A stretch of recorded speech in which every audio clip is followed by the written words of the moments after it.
so I what I'd wish sometimes, I said I wish some of the more expensive areas would be forced into a single voting place, and then they would lose their ballots or something. I'm joking. I shouldn't say it like that. But anyway, but you know, it is not right. It just isn't right to do this. And our country was founded, and some of the same people that go out here and wave the flag or the U.S. flag around all the time are some of the same people that do that. That always is a clue that if they're out waving the flag, they're usually trying to hide something. And so, but anyway, to the point here, we have a lot of work to do here, and we've got to figure out a way here that we can help get you elected.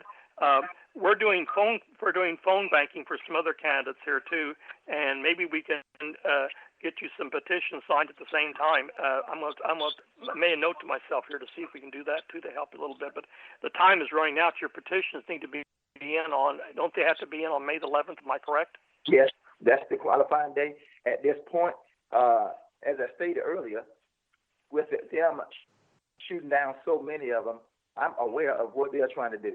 They are trying to discourage me to just quit and give up, but they have another thing coming. I do understand that I don't care how many petitions I get, we won't be able to prove that something's wrong or not right with them.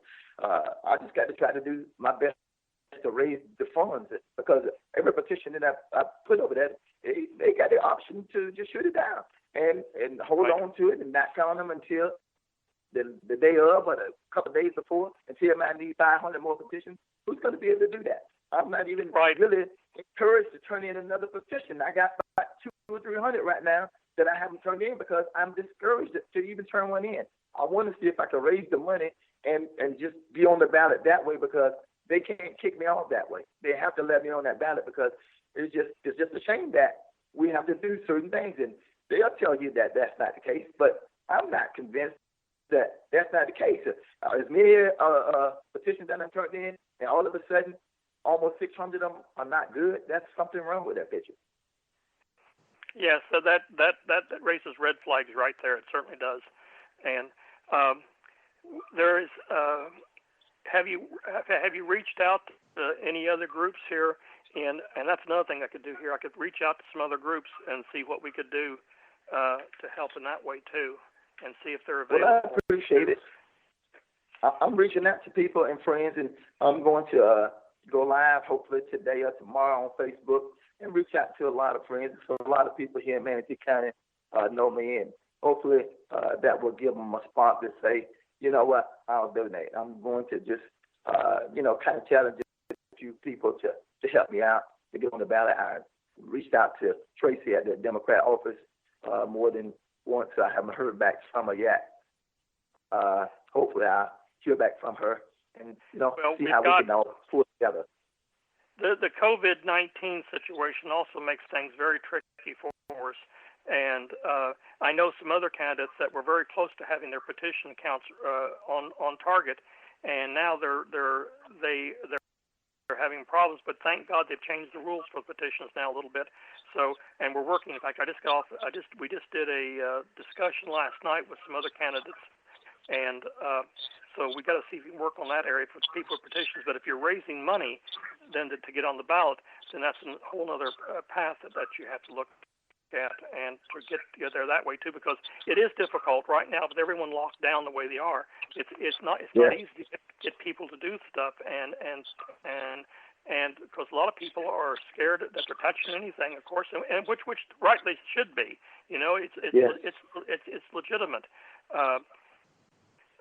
Here in Florida, Florida owes a lot of our COVID-19 cases to the lack of having the order in place here to shut down sooner than what we should have.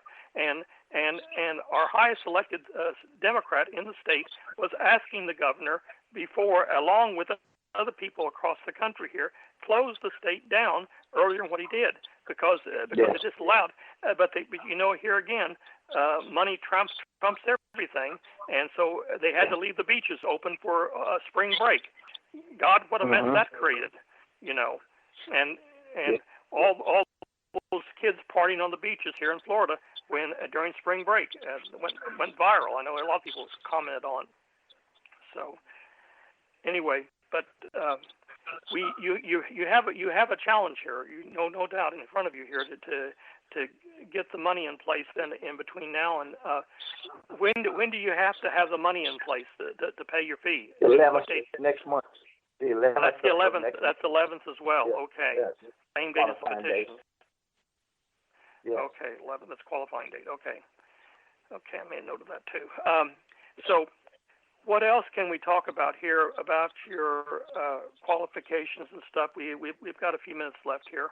Tell us a little bit more about what some thoughts would be that you would have if you would be elected for the head of the commission's office here. I mean, the Supervisor of Elections.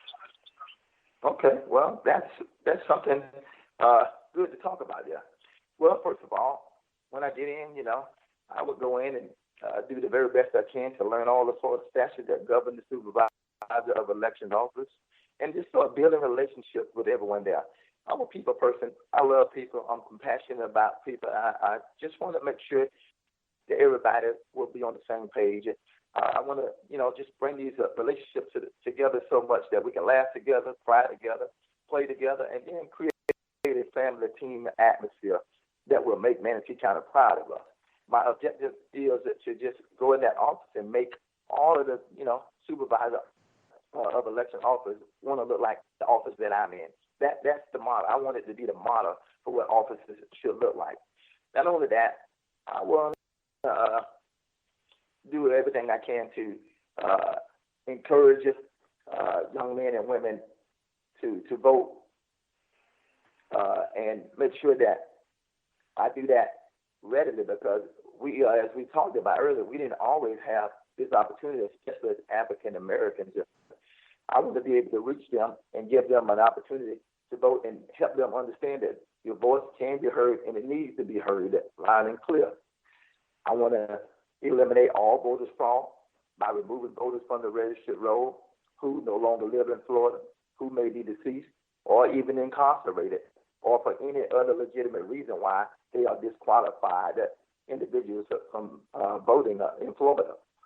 I want to send advance notices of upcoming elections to our voters who are overseas in our military, who may request notifications and make sure that their vote counts, because we talked about that as well.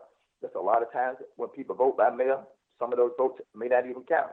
Some of our military stuff, from what I've been understanding, was getting there late, and some of that stuff don't count. But I want to make sure that we're on top of that so that everybody that votes, their vote will count. I want to make sure that the change information and registered voter roll when a change request is necessary, such as name, address, or party affiliation. We want to be able to do that in a timely fashion. I want to make sure that we accept mail ballot requests and receive and verify mail ballots for all, making sure that everything is fair and it's transparent. We want to make sure that people see what we're doing and that we're doing the right thing. I want to also make sure that we take a strong look at how we qualify candidates for our county offices. We want to also make sure we receive candidate campaign finance reports for the county offices and make them available to the public. We want to make sure also we receive financial disclosure reports from elected county officials and make them also available to the public. I would like to hire and train good poll workers. I mean, poll workers with integrity. They have to be right for this job. I also want to make sure that we have good polling places. Make sure our polling places that we acquire are safe and we make them easier and accessible for people to get to. We have a lot of older people that want to vote that sometimes it's hard for them because they don't have a ride. We have mobile home parks. We want to be able to use those mobile home parks so that those people don't have to really leave the property. They just vote right there and in the African-American neighborhood as well. Make it accessible. Make it easy for those older people and as well as the younger people to see all the older people coming out voting and to come out and vote and make their voices heard. We also want to maintain all statistics on election results, voter history, and voters registration, and to make that available. I want to make sure that We verify petition signatures for initiative petition and candidate qualifying petitions. I want to make sure that that process is done a lot better and right. And I want to make sure that if the signatures and everything match up, we ain't throwing nothing out. We're going to give those people a chance to run for public office. We don't want to make it hard for people. We want to make it a little bit better. I won't say easier, but we want to make it better. We want to encourage other people that dreams do come true, and that if you qualify, hey, man, make the best of it. Excellent. We also want to maintain precinct information, including a list of streets and parts of streets that are in each precinct. And in addition, if I am elected, I will make myself available, as well as my staff, to speak to schools and civic groups about the election process and voters registration and voting in general. That's what I want to be able to do. Excellent. And okay, we're out of time now, so we're going to wrap up. And Reverend Williams, I want to thank you so much for being with us today. You have given us an excellent overview of what we can do here to improve the Supervisor of Elections office and how you can work with this. And we just got to figure a way to get you elected and get you on the ballot. Okay. So thank you. Yes, sir. I really appreciate the interview. Thank you all so much. I appreciate the interview. Let's make it happen. Okay, and to our listeners, thank you for listening. We hope you've enjoyed today's discussions. This has been Coastal Progressive and Rainbow Forum on Society Bites Radio, and I've been your host, Steve Ryan.